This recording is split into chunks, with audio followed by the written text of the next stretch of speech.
ବର୍ଷକର ପ୍ରତୀକ୍ଷାର ଅନ୍ତ ଘଟିଛି।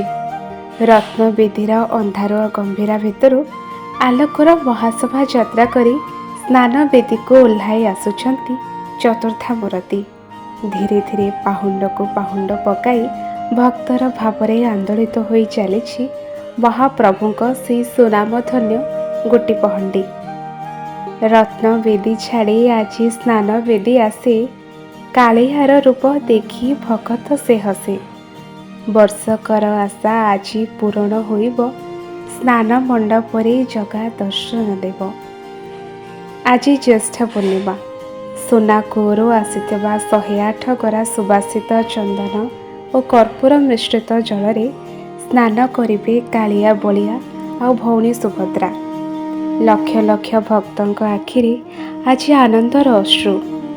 କିଏ କାହିଁ କେତେ ଦୂରରୁ 7 ସମୁଦ୍ର ପାରି ହୋଇ ଧାଇଁ ଆସିଛି କେବଳ ଟିକିଏ ସେଇ ଚକାନୟନକୁ ମନ ଭରି ଦେଖିବା ପାଇଁ। ଏହା କେବଳ ଏକ ରୀତିନୀତି ନୁହେଁ, ଏହା ହେଉଛି ଭଗବାନ ଓ ଭକ୍ତଙ୍କର ମିଳନର ମହାମିଳନ।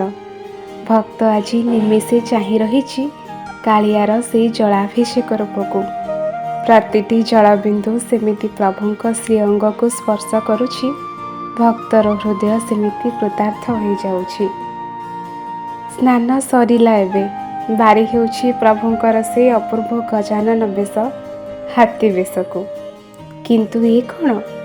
ଅତିଶୟ ସ୍ନାନ ଯୋଗୁଁ ଜଗତର ନାଥଙ୍କୁ ଏବେ ଜ୍ୱର ହେବ। ମହାପ୍ରଭୁ ଏବେ ଚାଲିଯିବେ 15 ଦିନ ଅଣସଣ ଘରକୁ।